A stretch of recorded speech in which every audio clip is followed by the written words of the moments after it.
Hi, അപ്പം ഞാൻ ഇന്നിവിടെ ഉണ്ടാക്കാൻ പോണത് പാവയ്ക്ക കൊണ്ടിട്ടുള്ള ഒരു റെസിപ്പിയാണ്. പാവയ്ക്ക തേങ്ങാക്കൊത്തൊക്കെ ഇട്ടിട്ടുള്ള നല്ല ടേസ്റ്റി ആയിട്ടുള്ളൊരു റെസിപ്പിയാണ്.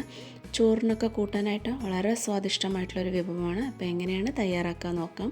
അപ്പോൾ അതിന് വേണ്ടിയിട്ട് ഒരു വലിയ പാവയ്ക്ക അല്ലെങ്കിൽ ചെറുതാണെങ്കിൽ ഒരു 2 പാവയ്ക്ക നമ്മൾ എടുത്തിട്ട് നടുക്ക് കീറിയിട്ട് അതിൻ്റെ കുരു എല്ലാം കളഞ്ഞ് നല്ല തിന്നായിട്ട് കനം കുറച്ച് ഇതുപോലെ അരിഞ്ഞിട്ട് നമ്മൾ എടുത്ത് വയ്ക്കുക. അപ്പോൾ ഞാനിതുപോലെ എടുത്ത് വെച്ചിട്ടുണ്ട്. കഴുകിയിട്ട് വേണം കേട്ടോ അരിയാനൊക്കെ ആയിട്ട്. അതെടുത്ത് വെച്ച ശേഷം ഇനി നമുക്കിതിലേക്ക് കുറച്ച് ഉപ്പ് ചേർത്ത് കൊടുക്കുക. അപ്പോൾ നമുക്ക് ഈ പാവയ്ക്കയുടെ കയ്പ്പൊക്കെ കുറച്ച് കുറയ്ക്കാനായിട്ട് ഇതിലേക്ക് ഒരു 3/4 ടീസ്പൂണോളം ഉപ്പ് ചേർത്ത് കൊടുക്കുക. എന്നിട്ട് നമ്മുടെ കൈ വെച്ചിട്ട് തന്നെ നന്നായിട്ടൊന്ന് തിരുമ്മി കൊടുക്കുക. തിരുമ്മി കൊടുത്ത ശേഷം ഒരു 20 മിനിറ്റ് മുതൽ അരമണിക്കൂർ വരെ നമുക്കിതൊന്ന് റെസ്റ്റ് ചെയ്യാനായിട്ട് മാറ്റി വയ്ക്കുക. 20 മിനിറ്റിന് ശേഷം ഇതുപോലെ ഒന്ന് പിഴിഞ്ഞിട്ട് അതിൻ്റെ വെള്ളമൊക്കെ നന്നായിട്ട് കളയുക. അങ്ങനെ കളഞ്ഞ് കിട്ടുമ്പോൾ ഇതിലത്തെ കയ്പ്പ് ഒരു പരിധി വരെ മാറിക്കിട്ടും.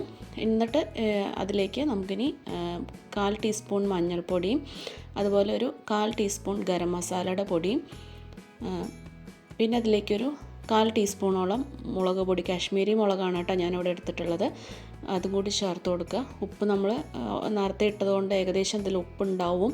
അപ്പോൾ കൂടുതലായിട്ട് ഇടാൻ നോക്കണ്ട, വേണമെന്നുണ്ടെങ്കിൽ പിന്നീട് ചേർത്ത് കൊടുത്താൽ മതി. അതും കൂടി മിക്സ് ചെയ്തിട്ട് അത് ഒരു 10-20 മിനിറ്റോളം നമുക്ക് റെസ്റ്റ് ചെയ്യാനായിട്ട് അവിടെ മാറ്റി വയ്ക്കാം. അതിനുശേഷം ഒരു ഫ്രൈ പാൻ എടുക്കുക, അതിലേക്ക് കുറച്ച് വെളിച്ചെണ്ണ ചേർത്ത് കൊടുക്കുക. ഇനി നമുക്ക് ഒരു 20 മിനിറ്റിന് ശേഷം മിക്സ് ചെയ്ത് വെച്ചിട്ടുള്ള ആ ഒരു പാവയ്ക്ക നമുക്കിതിലേക്ക് ചേർത്ത് കൊടുത്തിട്ട് ഒന്ന് ഷാലോ ഫ്രൈ ചെയ്തെടുക്കുക.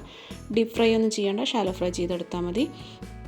ഇനി ഇത് നന്നായിട്ട് കളറ് ചേഞ്ച് ആവുന്നവരെ ഒന്ന് വറുത്തെടുക്കുക. തിരിച്ച് മറിച്ച് വിട്ടിട്ട് വറുത്തെടുക്കുക. ഒരു സൈഡ് ആവുമ്പോൾ മറിച്ചിട്ട് കൊടുത്തിട്ട് നമ്മളിത് വറുത്തെടുക്കുക.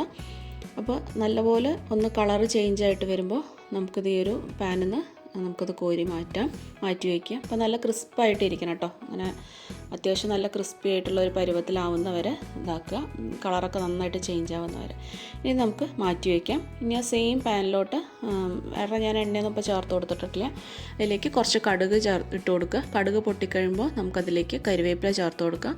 ഒരു 3-4 വറ്റൽമുളകും ചേർത്ത് കൊടുക്കുക. എന്നിട്ട് ജസ്റ്റ് ഒന്ന് ഇതാക്കി വറുത്ത് കൊടുക്കുക. അത് ഒന്ന് കളറ് ചേഞ്ച് ആവുമ്പോൾ നമുക്കതിലേക്ക് ഒരു 2 ഇഞ്ച് ഇഞ്ചി ചെറുതായിട്ട് കുനുകുനാന്ന് അരിഞ്ഞതും, ഒരു 8 അല്ലി വെളുത്തുള്ളിയും, ഒരു 2 പച്ചമുളകും ചേർത്തിട്ട് അതിൻ്റെയും പച്ചമണം വിടുന്നവരെ ഒന്ന് വഴറ്റി കൊടുക്കുക. വെളുത്തുള്ളി ഒരു മീഡിയം സൈസ് വലുപ്പത്തിലുള്ള വെളുത്തുള്ളിയാണ് കേട്ടോ, 8 എണ്ണമാണ് ഞാനിവിടെ എടുത്തിട്ടുള്ളത്. പിന്നെ അതിലേക്ക് ഒരു വലിയ സവാള നീളത്തിൽ അരിഞ്ഞത്, നൈസായിട്ട് അരിയണം, നൈസായിട്ട് അരിഞ്ഞതും കൂടി ഇതിലേക്ക് ചേർത്ത് കൊടുക്കുക. ഇനി ഇതിലേക്ക് ഒരു നുള്ളു ഉപ്പിട്ട് കൊടുക്കുക കേട്ടോ. ഈ ഒരു ഇതിലേക്ക് വേണ്ടിയിട്ടുള്ള മാത്രം ഉള്ള ഉപ്പ് നമുക്ക് ഒരു നുള്ളു ചേർത്ത് കൊടുത്തിട്ട് വഴറ്റി കൊടുക്കുക. പെട്ടെന്നൊന്ന് ആയി കിട്ടാനായിട്ട് ഒന്ന് വഴറ്റി കൊടുക്കുക.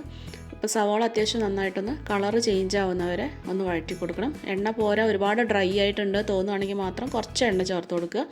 ഇനി അതിലേക്ക് നമ്മളൊരു 1/4 കപ്പിനും കുറച്ച് താഴെയായിട്ട് തേങ്ങാക്കൊത്ത് ചേർത്ത് കൊടുക്കുക. തേങ്ങാക്കൊത്ത് കൂട്ടുകയോ കുറയ്ക്കുകയോ ചെയ്യുക കേട്ടോ. നമുക്ക് നമ്മുടെ ടേസ്റ്റിനനുസരിച്ച് തേങ്ങാക്കൊത്ത് ഒത്തിരി ഇഷ്ടമുള്ളവർക്ക് ഈ ഒരു അളവിലൊക്കെ നമുക്ക് ചേർത്ത് കൊടുക്കുക. ഇതുപോലെ നൈസായിട്ട് അരിഞ്ഞിട്ട് വേണം കേട്ടോ ചേർത്ത് കൊടുക്കാനായിട്ട്. അപ്പോൾ അതും കൂടി ചേർത്ത് കൊടുത്തിട്ട് അതും നന്നായിട്ടൊന്ന് വഴറ്റി കൊടുക്കുക. അപ്പോൾ തേങ്ങാക്കൊത്ത് ഒരുപാട് ബ്രൗൺ കളറൊന്നും ആവണ്ട, ഒന്ന് ജസ്റ്റ് ഒന്ന് കളറ് ചേഞ്ച് ആവുന്നവരെ അതുപോലെ ഒന്ന് വറുത്ത് കൊടുക്കുക. അതിനുശേഷം നമുക്ക് ഇനി ഇതിലേക്ക് ഒരു 1/4 ടീസ്പൂൺ കൂടി കശ്മീരി മുളക് പൊടിയും, ഒരു 1/2 ടീസ്പൂണും കുറച്ച് താഴെയായിട്ട് കുരുമുളക് പൊടിയും കൂടി ചേർത്ത് കൊടുത്തിട്ട് അതും കൂടി ഒന്ന് പച്ചമണം വിടുന്നവരെ ഒന്ന് റോസ്റ്റ് ചെയ്തെടുക്കുക. ഇപ്പോൾ നന്നായിട്ട് റോസ്റ്റ് ആയിട്ടുണ്ട്. ഇനി നമുക്കിതിലേക്ക് നേരത്തെ വറുത്ത് വെച്ചിട്ടുണ്ടായിരുന്ന പാവയ്ക്ക കൂടി ചേർത്ത് കൊടുക്കുക. അതും കൂടി ചേർത്ത് കൊടുത്തിട്ട് നല്ല പോലെ ഒന്ന് മിക്സ് ചെയ്തെടുക്കുക. ഇതെല്ലാം കൂടി നന്നായിട്ട് യോജിക്കുന്നവരെ ഒരു 2-3 മിനിറ്റ് നല്ല രീതിയിൽ തന്നെ മിക്സ് ചെയ്ത് കൊടുക്കുക. ഇപ്പോൾ നമ്മുടെ പാവയ്ക്ക തേങ്ങാക്കൊത്തിട്ട് വെച്ചത് ഇവിടെ റെഡി ആയിട്ടുണ്ട്. നല്ല ടേസ്റ്റാണ് കേട്ടോ. അത് ചോറിനൊക്കെ കഴിക്കാനായിട്ട് വളരെ സ്വാദാണ്. തൈരും ചോറും മാത്രം മതി, വേറെ കൂട്ടാനൊന്നും നമുക്ക് വേണമെന്നുണ്ടാവില്ല. ഇതന്നെ കഴിക്കുമ്പോൾ തന്നെ നല്ല സ്വാദായിരിക്കും. പാവയ്ക്ക് ഇഷ്ടമില്ലാത്തവർ പോലും അത് നന്നായിട്ട് കഴിക്കട്ടോ. ഈവൻ കുട്ടികൾ പോലും ഇത് നന്നായിട്ട് കഴിക്കും. അപ്പോൾ തീർച്ചയായിട്ടും ഇതുവരെ ഉണ്ടാക്കി നോക്കാത്തവർ തീർച്ചയായിട്ടും ഒന്ന് ഉണ്ടാക്കി നോക്കിയിട്ട് അതിൻ്റെ ഫീഡ്ബാക്കൊക്കെ ഒന്ന് പറയൂ. നിങ്ങളുടെ അഭിപ്രായങ്ങളൊക്കെ കമൻസായിട്ട് പറയൂ. റെസിപ്പി വീഡിയോ ഒക്കെ ഇഷ്ടമായിച്ചാൽ സബ്സ്ക്രൈബ് ചെയ്തൊന്ന് സപ്പോർട്ട് ചെയ്യാനും മറക്കരുത്. അപ്പോൾ നമുക്ക് മറ്റൊരു റെസിപ്പി ആയിട്ട് നമുക്ക് വീണ്ടും കാണാം.